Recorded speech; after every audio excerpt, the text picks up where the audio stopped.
Hello दोस्तों, मैं साक्षी आपको साक्षी मैथ पे स्वागत करती हूँ। पिछले क्लास में हमने जो आपके क्लास 9 का एक्सरसाइज 9.1 जो शुरू किया था भाई, आपको उसका क्वेश्चन नंबर 2 तक करवा दिया था और आज मैं उससे आगे करवाने जा रही हूँ। तो प्लीज वीडियो को स्किप मत कीजिएगा, अंत तक जरूर देखिएगा और जो नए हैं इस चैनल को सब्सक्राइब भी करिएगा, ठीक है। तो देखिए आपका क्वेश्चन नंबर 3 निम्नांकित प्लस आपका है निम्नांकित प्रश्नों के उत्तर दे, मतलब कुछ प्रश्न दे रखे हैं, आपको उसका उत्तर देना है। तो पहली बात आपको क्वेश्चन को ध्यान से पढ़िएगा, ठीक है, और उसे समझ के फिर आंसर देना, नहीं तो भाई आता हुआ क्वेश्चन भी गलत हो जाता है। ये बात कई बार सबों के साथ होती है, तो इसलिए समय देके पढ़िए, समझिए, फिर शुरू करते, ठीक है। तो चलिए क्वेश्चन नंबर 1 जैसे कि देखिए, किसी समद्विबाहु त्रिभुज, कोई समद्विबाहु त्रिभुज है। अब समद्विबाहु त्रिभुज का मतलब आपको समझ में आ जाना चाहिए, जिसकी दो भुजा बराबर हो, ठीक है।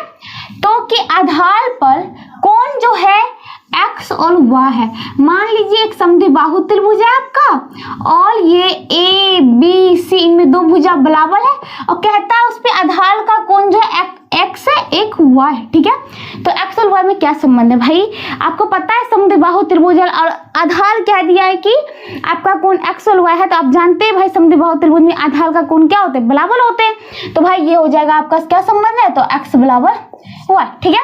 और इस ये जो आपके जितने भी क्वेश्चन है ना, मैंने आपको सब बताया हुआ भाई, टेंशन मत लीजिए। आप जो है सबसे पहले इंट्रोडक्शन वाली क्लास को जरूर देखिएगा, ठीक है। चलिए आगे देखते हैं। यदि त्रिभुज के शीर्ष कोण, मान लीजिए कोई त्रिभुज है, त्रिभुज के शीर्ष कोण की अर्धक रेखा, उसको आधा करने वाली, ठीक है, रेखा आधार पर लंब हो तो वो किस तरह का त्रिभुज होगा। अभी तो मैं पूरा सिद्ध तो करूंगी नहीं भाई, मैंने आपको बताया हुआ है कि जैसे कि थोड़ा सा तब भी देख लीजिए कि एक त्रिभुज है, ठीक है। ये कहता है इसके शीर्ष, मान लीजिए ए बी सी, शीर्ष कोण के अर्धक, ये बराबर ये हो गया। अब कहता है ये जो है इस पे लंब है। चलो अब आपको पिक्चर देख के भी समझ में आ जाना चाहिए भाई, ये दो त्रिभुज मान लीजिए कि ये डी है, ठीक है, एक ए डी बी, एक ए डी सी। तो देखिए ये कौन, मतलब ए, फिर ये भुजा जो कि दोनों में कॉमन है एस, और फिर ये कौन, क्योंकि लंब तो दोनों में बराबर है, वो अर्धक बोल दिया तो क्या हो गया, दोनों त्रिभुज सर्वांग हो गया। बाकी बच्चे कौन जो है ये, तो ये भी बराबर हो जाएगा। अगर ये बराबर हो गया भाई, तो आपको कौन सा त्रिभुज पता चल रहा है भाई, तो त्रिभुज फिर से एबीसी में देखिए आपका कोण बी बराबर कोण सी हो गया। तो मतलब कि जो समान भुजा के समान कोण के सम्मुख भुजा भी बराबर होते, कहने का मतलब ये भुजा बराबर ये भुजा, तो ये आपके कौन से त्रिभुज हो गए भाई, तो आप कह सकते हैं ये समद्विबाहु त्रिभुज हो, जिसकी दो भुजा बराबर हो। तो ये आपका कौन सा आंसर हो जाएगा, तो समद्विबाहु त्रिभुज, ठीक है। नाम से भी पता कर लीजिए, नाम से भी याद रखा कर लिए तो भूलेंगे नहीं जल्दी, ठीक है। आगे देखिए, सम मतलब दो, द्वि मतलब सम मतलब बराबर, द्वि मतलब दो, बाहु मतलब भुजा, तो समद्विबाहु त्रिभुज। तो दो भुजा बराबर होगा उस त्रिभुज में, तो समद्विबाहु। यदि किसी त्रिभुज की एक भुजा की माध्यिका उस भुजा पर लंब हो तो वह कैसा त्रिभुज होगा। अब बात होती है माध्यिका, मैंने आपको लास्ट वाले इंट्रोडक्शन वाले क्लास में बताया था, माध्यिका, ऊंचाई और शीर्ष लंब तीनों में जो होती है समद्विबाहु त्रिभुज ले, तो सब तीनों का एक गुण जो होता है समान ही हो जाता है, ठीक है, मतलब समान गुण हो जाते हैं सबके। तो देखिए जैसे कि माध्यिका की बात करते हैं, तो माध्यिका जो भुजा को दो बराबर भाग में बांट लियो, तो ये ए बी सी त्रिभुज हो गई, मान लीजिए कि ये इसका माध्यिका, ये बराबर ये हो गया। अब ये माध्यिका कहता है कि उसी भुजा पर क्या लंब है, मतलब 90 डिग्री, तो ये आपका बोल दिया है 90 डिग्री है। तो भाई देख लीजिए त्रिभुज का नाम दिया नहीं, पूछ रहा है कि किस, तो कहता हुआ कैसा त्रिभुज है, यही आपसे पूछ रहा है, कोई दिक्कत नहीं भाई। अब यहाँ पे देखिए भाई, ये बात मैंने आपको किस त्रिभुज में बताया था, तो आप कहेंगे समद्विबाहु त्रिभुज में। कौन से, समद्विबाहु त्रिभुज, जिनकी दो भुजा बराबर होती है। तो ये आपका आंसर हो गया समद्विबाहु त्रिभुज, ठीक है। जैसे कि ये आपका दोनों में कॉमन हो गया ये भुजा, ठीक है, देख लीजिए कैसे हो गया, ये आपका दोनों में कॉमन है, ये बोल दिया बराबर, मतलब एस और बीच में ये 90 डिग्री बन गया दोनों में, तो ए, तो एस ए एस SAS जो कि आपका क्या है, अभिकलित है, जिसे आप सिद्ध नहीं कर सकते, उससे पता चलता है कि आपका ये दोनों त्रिभुज सर्वांगसम हो गया। जब ये दोनों त्रिभुज सर्वांगसम तो ये कोण बराबर ये कोण और इसका सम्मुख भुजा ये भुजा बराबर ये भुजा, तो बन गया आपका समद्विबाहु त्रिभुज। ध्यान से देखिएगा, ठीक है। आगे देखते क्वेश्चन नंबर 4। यदि किसी त्रिभुज की दो माध्यिका शीर्ष कोण को समद्विभाजित करती है तो वह किस प्रकार का त्रिभुज है। यहाँ पे ध्यान से देखिए, यदि किसी त्रिभुज की दो माध्यिका, सभी मैंने बताया हुआ इंट्रोडक्शन वाले क्लास में, ठीक है। मान लीजिए ये आपका त्रिभुज ABC, ठीक है, इनमें दो माध्यिका की बात करें और शीर्ष कोण को समद्विभाजित कर लिए। जैसे कि मान लीजिए ये माध्यिका भुजा को भी बराबर करेगी एंड साथ साथ ये शीर्ष कोण को भी बराबर कर लिया, ठीक है।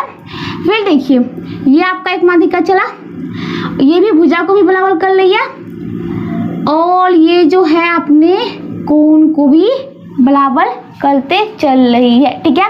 तो ये बात तो आपको मैंने किस में बताया था भाई, तो मैंने आपको बताया था समद्विबाहु त्रिभुज में, और मैंने इसको सिद्ध भी किया था। और आगे जो है इस पर बहुत से क्वेश्चन भी है, ठीक है, सिद्ध करने वाले, तो हम उसे भी सिद्ध करेंगे। चलिए अभी नाम लिख देता हूं मैं उस त्रिभुज का, समद्विबाहु त्रिभुज। क्या नाम था आपका? समद्विबाहु त्रिभुज, त्रिभुज, ठीक है। आपको क्वेश्चन था यदि किसी त्रिभुज की दो माध्यिका है और ये शीर्ष कोण को क्या कर लिया, समद्विभाजित करती है, तो वह किस प्रकार का त्रिभुज होगा। इसे हम सिद्ध करेंगे तो ये भी सिद्ध हो जाएगा, ठीक है।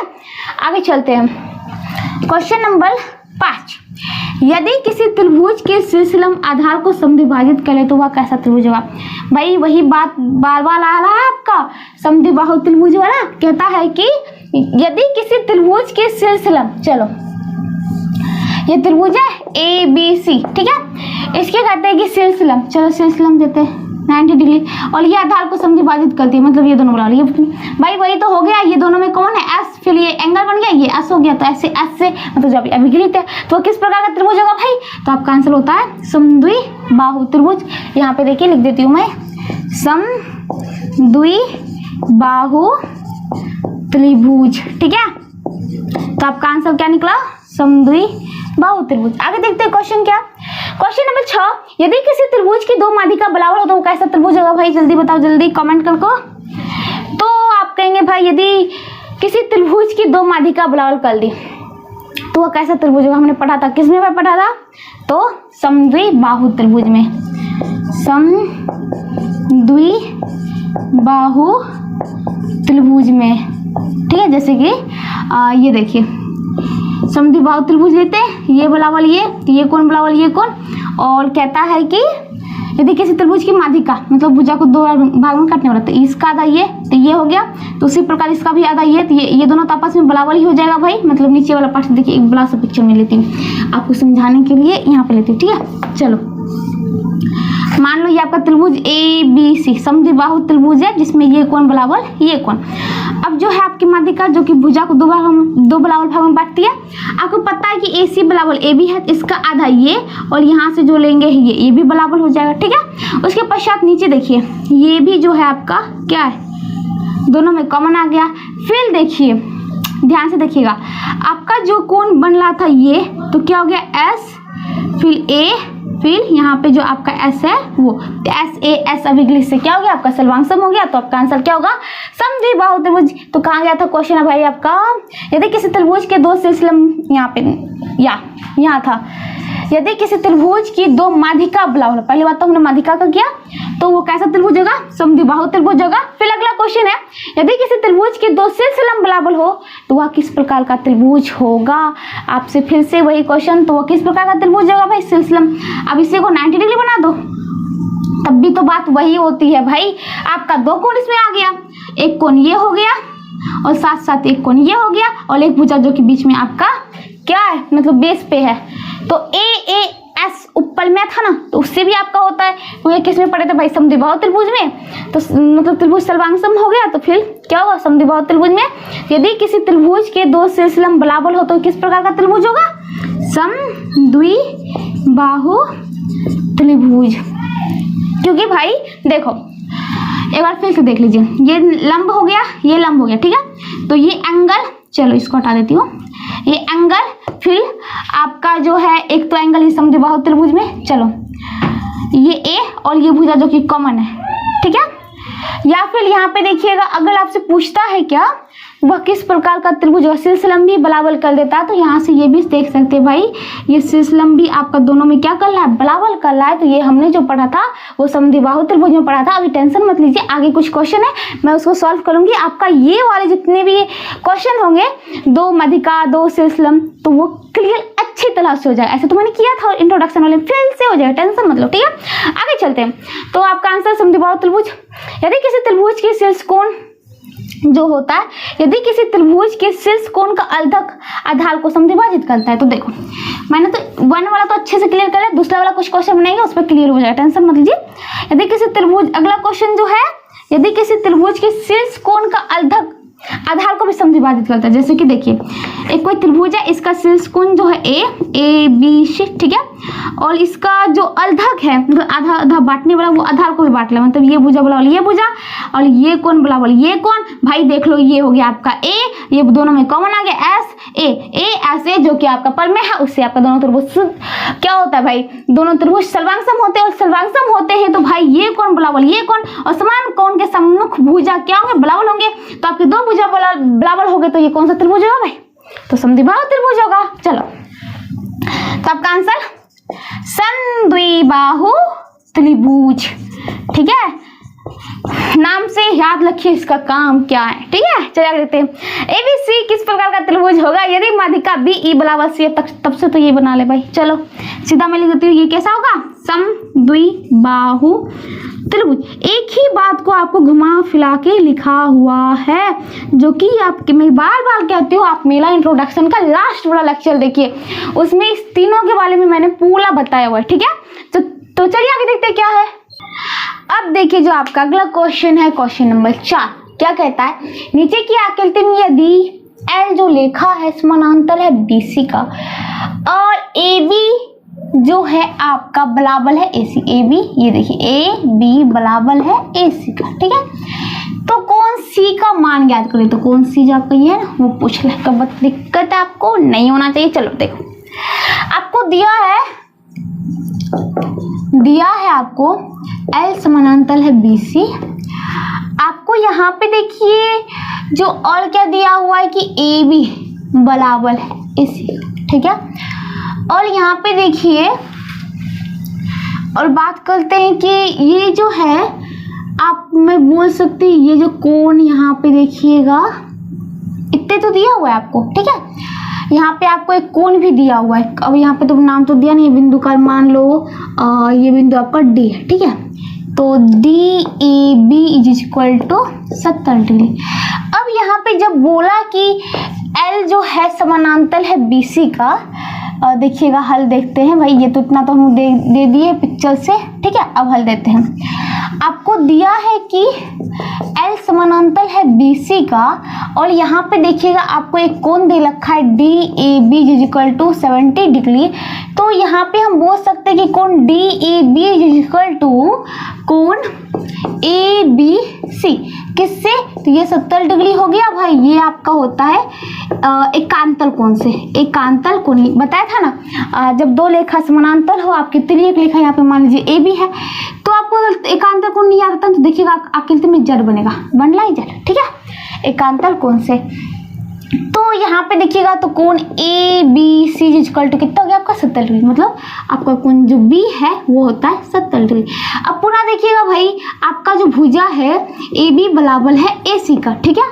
तो आप जानते हैं भाई, तो कोण आपका B बराबर हो जाएगा कोण C का है, तो समान भुजा के सम्मुख कोण क्या होते हैं, बराबर होते हैं, सम्मुख कोण बराबर होते हैं, ठीक है।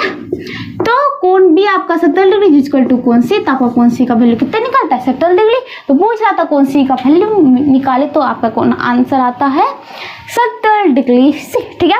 और हाँ आप ये जो है देख लीजिए भाई आपको कौन सा कितने नंबर का क्वेश्चन है। अगर आप कहते हैं टिक द करेक्ट ऑप्शन में मल्टीपल चॉइस क्वेश्चन में आते तो फिर आप ऐसे नॉर्मल हल करके आप कितने तो करने की जरूरत नहीं होगी भाई, वो तो चेक नहीं होगा, सिर्फ आपको मार्कशीट में लगा हुआ देखेगा, ठीक है।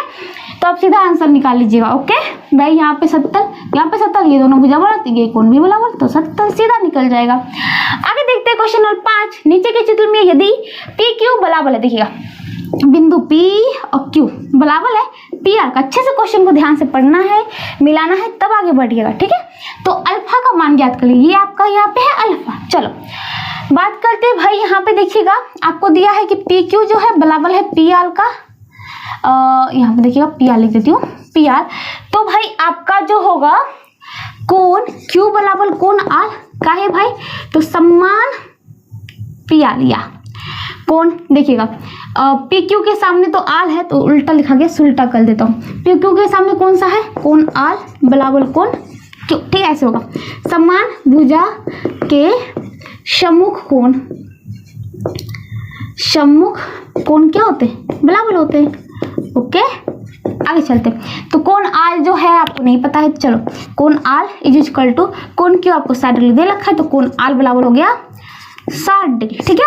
यहाँ पे कोण R आपका होता है त्रिभुज PQR में, ये चल रहा था, ये नहीं पता, ये पूरा R ही लेके चल रहे त्रिभुज PQR में, ठीक है। अब बात होती है कि यहाँ पे देखिएगा कोण PRQ प्लस कोण जो अल्फा आपको दे रखा है, अल्फा इक्वल टू 180 डिग्री, किससे, तो देखिएगा लैखिक युग्म का है,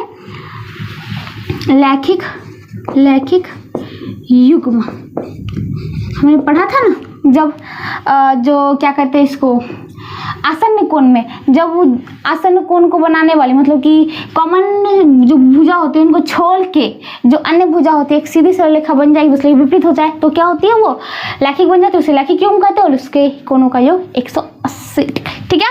चलो तो कोण R तो आपको पता ही चल गया, PRQ जो कि आपका हो गया 60 degree plus alpha is equal to 180 degree, तो alpha is equal to 180 degree minus 60 degree is equal to 120 degree. ये होता है आपका क्वेश्चन नंबर 5 का आंसर। चलिए आगे देखते हैं क्या होता है। देखते भाई आपका अगला क्वेश्चन नंबर 6 होता है, क्या है, यदि किसी समबाहु त्रिभुज की सभी भुजा बढ़ाई जाए तो सभी बहिष्कोणों का योग कितने समकोण के बराबर होगा।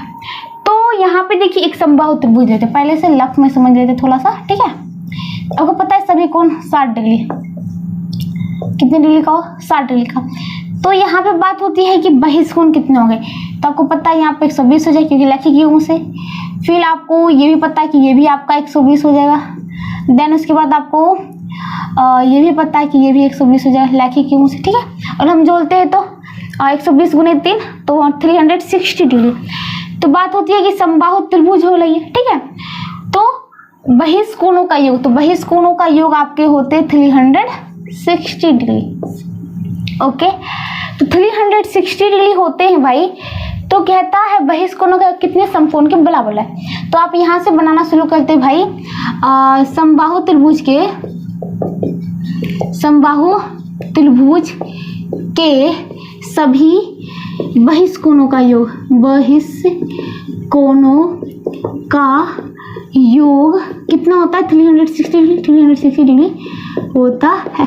अगर बात होगी, अगर थोड़ा सा आपका नंबर ज़्यादा का होगा, मतलब जैसे कि 3, 4, 5 नंबर के होते तो आप इसको भी बताइएगा कि कैसे होते।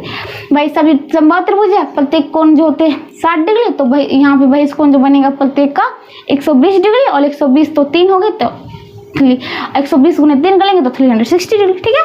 चलिए चूंकि 90 डिग्री जो होता है इज इक्वल टू 1 समकोण, यहाँ पे देखिए एकाकी नियम पे भी जा सकते हैं, 1 डिग्री इज इक्वल टू 1/19 समकोण हो जाएगा, ऐसे सीधे भी बना सकते हैं, ठीक है। फिर हमको बात होती है 360 डिग्री में कितने समकोण होंगे, तो 1/90 गुने 360 डिग्री समकोण। मैं बताना चाहती हूँ कि आपको कैसे, मतलब कि हम जो होते हैं लिख देते 4 समकोण है, तो आप एकाकी नियम से भी करके बता सकते हैं भाई। सभी चीज जो जुड़े होते हैं ना भाई, वो जो बच्चे में सीख आते हैं वही सभी जुड़े होते हैं, ठीक है। चलिए 90 से देता हूँ, 4 बार में कटिए इक्वल टू 4 समकोण, भाई लिख देते तुरंत में। क्या कहता है 360 डिग्री इज इक्वल टू 4 समकोण। तो कभी समझ में भी नहीं आते कुछ बच्चे को, कुछ बच्चे समझ भी जाते, तो दोनों के लिए फायदा होगा कि प्रोसेस जो चलते, ठीक है। चलिए तो आपका आंसर कितना होता है, 4 समकोण। अगला क्वेश्चन नंबर 7, यदि किसी त्रिभुज ABC, ऐसे अगर मल्टीपल चॉइस क्वेश्चन में दे आपसे ये पिक्चर और पूछे क्या इसको क्या पढ़ते हैं, तो आप डेल्टा मारिएगा, ठीक है। मैं बार बार कहती हूँ, अगर बड़ा सा हो अगर आकृति बन रहा था तब तो त्रिभुज है, ठीक है। जैसे कि यहाँ पे देखिए त्रिभुज कहता है कि ABC में ABC में, ठीक है, तो कोण A जो है 50 डिग्री, ओके, कोण B is equal to 80 degree, ठीक है। तो वह कैसा त्रिभुज होगा, कोई बात नहीं। देखिए पहले बात तो त्रिभुज है भाई, तो कोण A प्लस कोण B प्लस कोण C is equal to 180 degree होना चाहिए था। अब यहाँ पे कोण A आपको 50 डिग्री, कोण B 80 डिग्री प्लस कोण C तो नहीं दिया हुआ, इज इक्वल टू 180 डिग्री होना चाहिए था। 8 5 13 130 डिग्री प्लस कोण C is equal to 180 degree, तो कोण C is equal to 180 degree minus 130 था ना, 130 डिग्री, ठीक है। और माइनस करेंगे तो हम कितना पाएंगे भाई, तो 50 डिग्री, ठीक है, पाएंगे, सॉरी। तो यहाँ पे देखिएगा ये आपका होता है कोण C is equal to 50 degree, ठीक है। तो आप बताइए वो कैसा त्रिभुज, आपको कैसा त्रिभुज दिख रहा है भाई, दो कोण आपको बराबर दिख ले 50-50, तो समान कोणों के सम्मुख भुजा क्या होता है, समान होता है, इसका ये बराबर, इसका ये।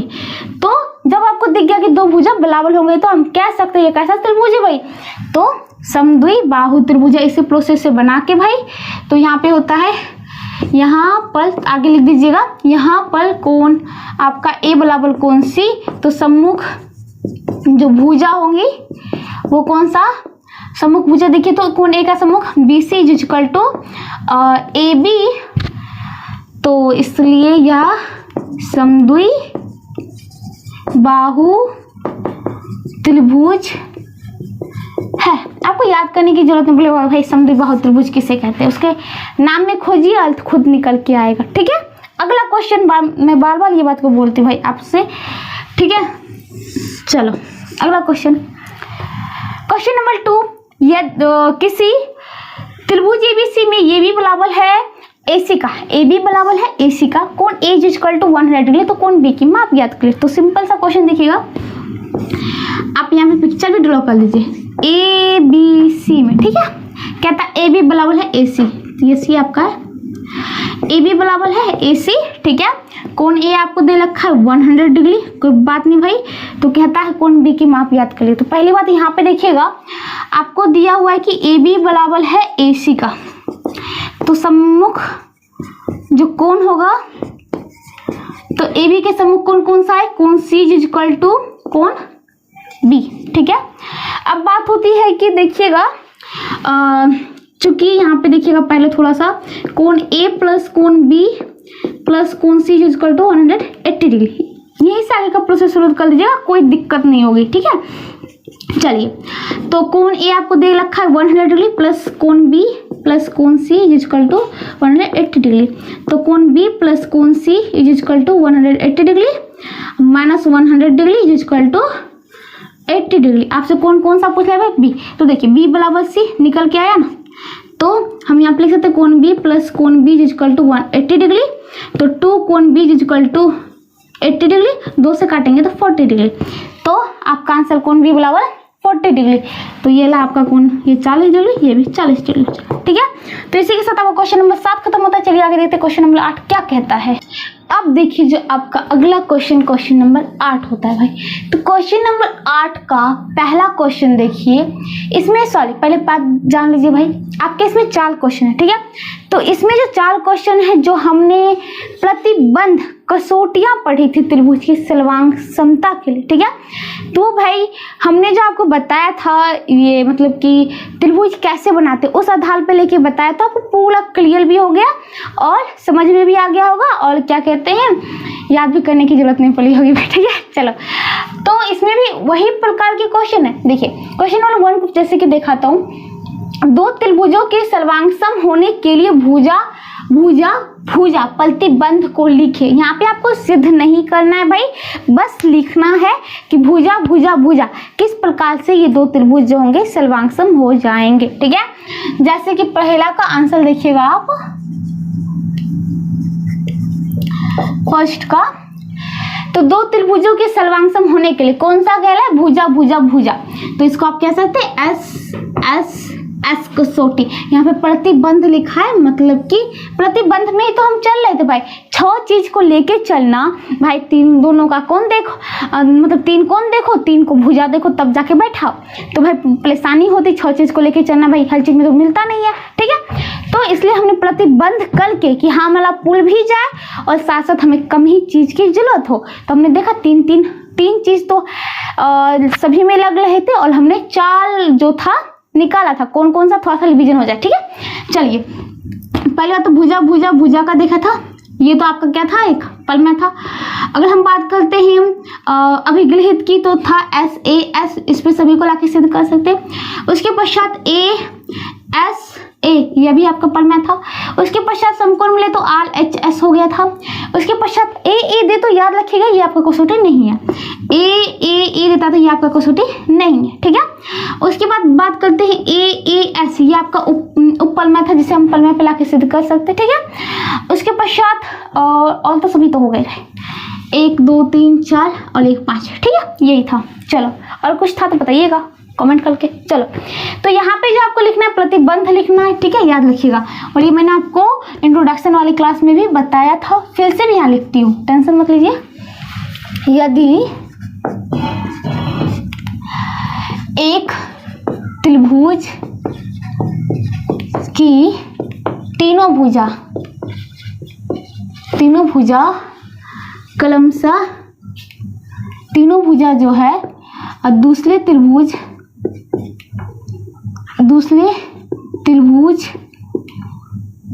के क्रमशः तीनों भुजाओं के बराबर हो तो वे त्रिभुज क्या होंगे, वे त्रिभुज सर्वांगसम होंगे। बस इतना ही काम करना है, ठीक है। क्वेश्चन नंबर 2 देखते हैं आगे। 2 त्रिभुज का सर्वांगसम होने के लिए आपको लिखना है भुजा, कोण भुजा, मतलब SAS को, ठीक है। और ये भी जोड़ लीजिए, यह एक क्या है, प्रमेय है, SAS, हाँ प्रमेय है। आपने इसे क्या किया था, सिद्ध भी किया था इंट्रोडक्शन वाले क्लास में, ठीक है। अगला है 2 त्रिभुज के सर्वांगसम होने के लिए भुजा, कोण भुजा, SAS, ये क्या आपका विकलित है। चलो यदि एक त्रिभुज की 2 भुजाओं और उनके अंतर्गत कोण,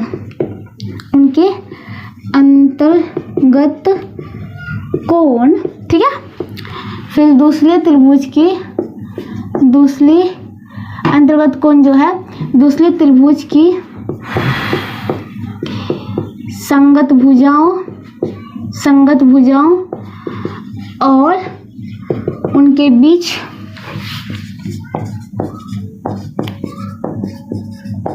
के कोण बराबर होने पर क्या होंगे, ये पर दोनों त्रिभुज सर्वांगसम होंगे,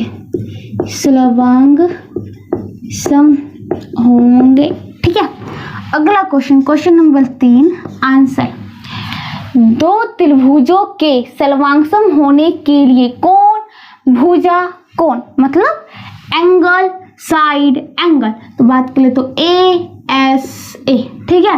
प्रतिबंध को लिखे और यहाँ पे इसमें थोड़ा सा जोड़ लीजिएगा, यह आपका क्या था, एक अभिगलित है, ये ध्यान रखिएगा, ये जोड़ दीजिएगा तो आपको नॉलेज लगेगा, ठीक है। अभिगलित है, एग्जाम में चेक करने वाला भी सोचेगा हाँ बच्चा पढ़ा लिखा है। आगे देखते हैं। चलो अगला क्वेश्चन है, किसका देखना है, कोण भुजा कोण को। चलो यदि एक त्रिभुज की 2 कोण और उनके बीच की भुजा तदनुरूपी दूसरे त्रिभुज की संगत कोणों और उनके बीच की भुजा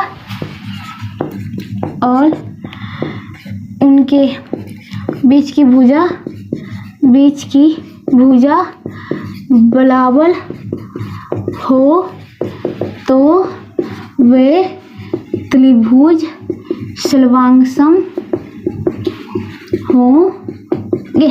ठीक है, और ये आपका जो चला लघु तुल्य, इसलिए इतना आपको लिखने के लिए ही बोलना है। ठीक है, और ये आपका क्या, यह एक क्या था भाई, प्रमेय है, ए ऐसे प्रमेय है, और आपने इसे सिद्ध भी किया था।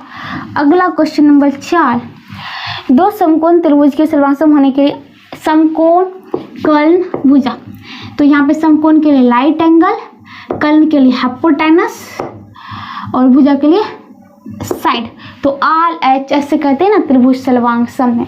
तो भाई आल एच एस का पहले फुल फॉर्म तो जानोगे तब तो बोलेंगे, समझेंगे तब ना भाई जानेंगे कि हाँ भाई ये आल एच एस सर्वांगसम है। तो शॉर्ट नाम जो जानते हैं भाई, पहले उसका पूरा नाम से पहले उसका अर्थ समझ लेते, तब शॉर्ट नाम जानना बहुत ही अच्छा होता है। ठीक है, चलो आगे देखते हैं। तो समकोण त्रिभुज, चलो, यदि एक समकोण त्रिभुज में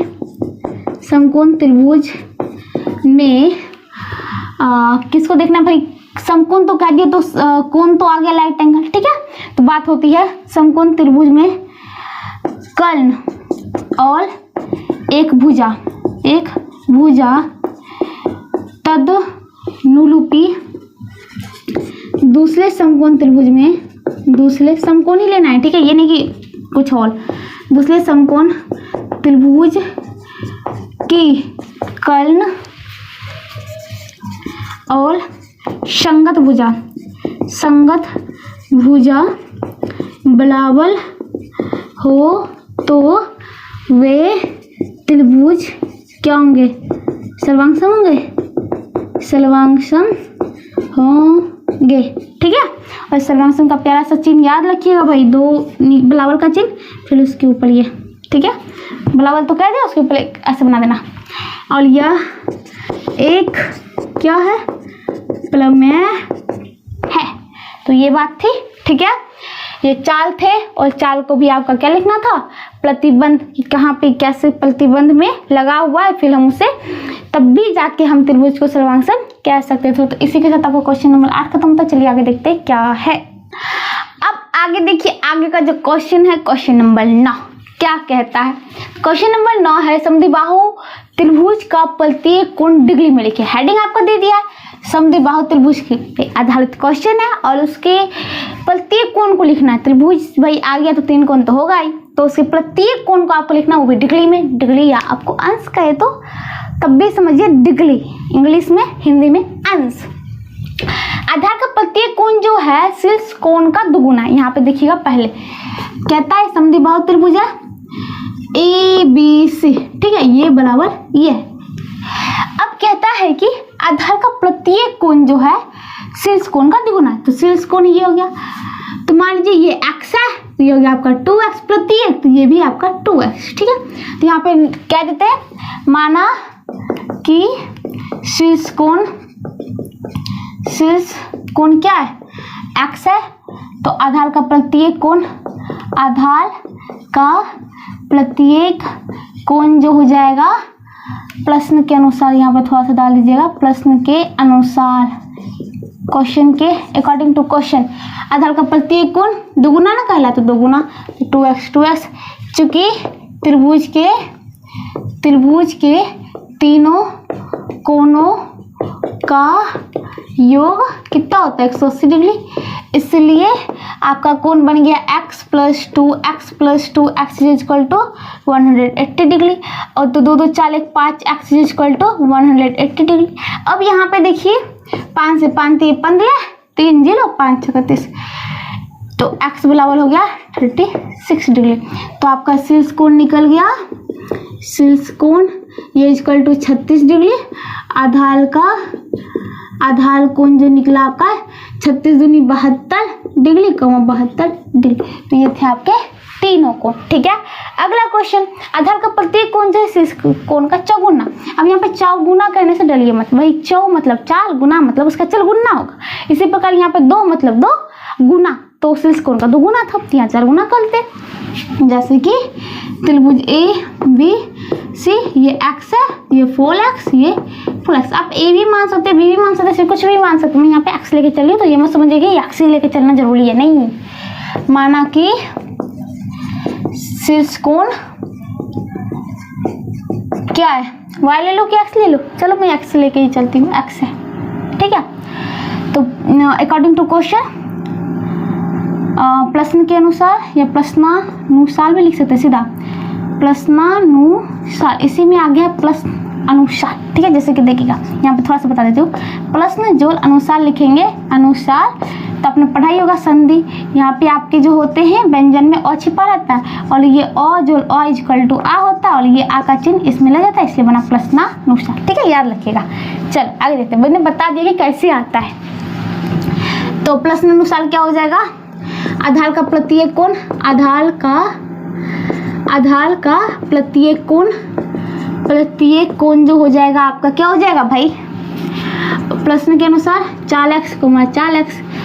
चूंकि त्रिभुज के तीनों कोणों का योग, त्रिभुज के तीनों कोणों के मापों का योग कितना होता है, 180 डिग्री, इसलिए आपका x + 4 x equal to 180 degree. चल 8 9 x इक्वल टू 180 डिग्री, 9 से दूंगा तो 20 डिग्री, तो x इक्वल टू 20 डिग्री। तो आपका शीर्ष कोण निकल गया, शीर्ष कोण 20 डिग्री, आधार वाला कोण, आधार का कोण 20 चौक 80 डिग्री, 80 डिग्री। त्रिभुज के तीनों कोण निकल गए। अगला क्वेश्चन, यदि त्रिभुज एबीसी में यदि a बराबर 100 तो ab बराबर AC हो तो कोण बी उसी का मान ज्ञात करिए। देखिए त्रिभुज एबीसी है, कोण आपको a दे रखा है 100, तो कहता है AB और AB बराबर AC, तो आपको पता है ये कोण बराबर ये कोण। चलो अब हम बात करते हैं किसकी, आपको दिया है AB बराबर AC, तो सम्मुख कोण जो हो जाएंगे आपका B बराबर कोण C, ठीक है। अब यहाँ पे चलते हैं भाई, चूंकि त्रिभुज है भाई, चूंकि त्रिभुज के तीनों कोणों का योग, तो आप लिख लीजिएगा त्रिभुज के तीनों कोणों के योग कितना होता है 180 डिग्री, इसलिए आपका कोण A प्लस कोण B प्लस कोण C इक्वल टू 180 डिग्री। तो कोण A का वैल्यू आपको पता है 80 डिग्री प्लस कोण B, और यहाँ पे देखिए मैं C की जगह B लिख देती हूँ क्योंकि आपको बराबर इक्वल टू 180 डिग्री। तो यहाँ पे आपको सॉरी कोण A बराबर 100 डिग्री है ना, 80 डिग्री नहीं है, 100 डिग्री, ठीक है। तो 2 कोण B equal to 180 degree minus 100 degree equal to 80 degree, 2 से काटूंगा तो 40 डिग्री। तो B का वैल्यू कितना आ गया, कोण B इक्वल टू 40 डिग्री, और कोण B बराबर है आपका C, तो कोण C भी कितना हो जाएगा 40 डिग्री। तो आपका आंसर होता है 40 डिग्री और 40 डिग्री। इसी प्रोसेस से बनेगा, ठीक है। यहाँ पे कोण A बराबर 100 डिग्री था, ठीक कर दिया। अगला क्वेश्चन नंबर 4, समबाहु त्रिभुज के प्रत्येक कोण के मान अंशों में लिखे। पहली बात यहाँ पे समबाहु त्रिभुज क्या है, तो जिसकी तीनों भुजा बराबर होती है। जैसे देखिए समबाहु त्रिभुज में क्या होता है, तीनों भुजा बराबर होता है। चलिए यहाँ पे मान लेते हैं कि जो यहाँ पे बड़ा सा बनाते तो पिक्चर भाई, त्रिभुज ABC, तो यहाँ मान लिया है, यहाँ त्रिभुज ABC एक समबाहु त्रिभुज है, एक समबाहु त्रिभुज है, ठीक है, माना है, ठीक है। ये क्वेश्चन क्या है, संभव लेके चले, पिक्चर से बता देते भाई। तो अब यहाँ पे बात होती है क्या, संभव में क्या होता है, AB बराबर BC बराबर CA, मतलब जो होता है तीनों भुजा बराबर होती है, तो इसका सम्मुख कोण भी क्या होगा, आपस में बराबर होगा। सम्मुख कोण AB का सम्मुख C, BC का सम्मुख कोण A और CA का सम्मुख कोण B, ठीक है। अब चूंकि ये त्रिभुज है, त्रिभुज के तीनों कोणों का योग कितना होता है, चूंकि त्रिभुज के तीनों कोणों का योग होता है 180 डिग्री, इसलिए यहाँ पे जो है ना समूह कोण, ये वाला सब टोटल एक्स मान लीजिए, ठीक है। कोण ए प्लस कोण बी प्लस कोण सी इक्वल टू 180 डिग्री। और यहाँ पे तो यहाँ पे बात करते हैं तो ए को मान लेते हैं, सबको एक्स कर दिया, x plus x equal to 180 degree, 3x equal 180 degree और 3 से देंगे तो 60 डिग्री, तो x इक्वल टू 60 डिग्री, मतलब आपका प्रत्येक कोण जो होता है 60 डिग्री। तो कोण ए बराबर कोण बी बराबर कोण सी जो है वो है 60 डिग्री, ठीक है। तो इसी के साथ आपका क्वेश्चन नंबर 9 खत्म होता है। तो भाई आपका जो है इसी के साथ क्वेश्चन नंबर 9 तक तो पूरा खत्म हो गया, ठीक है। अभी आपके जो है क्वेश्चन बचे हुए भाई, तो अगले क्लास में उस सभी क्वेश्चन को कराऊंगी, तब तक जुड़े रहिएगा। अगर वीडियो पसंद आता है तो लाइक जरूर करना। तब तक के लिए बाय बाय।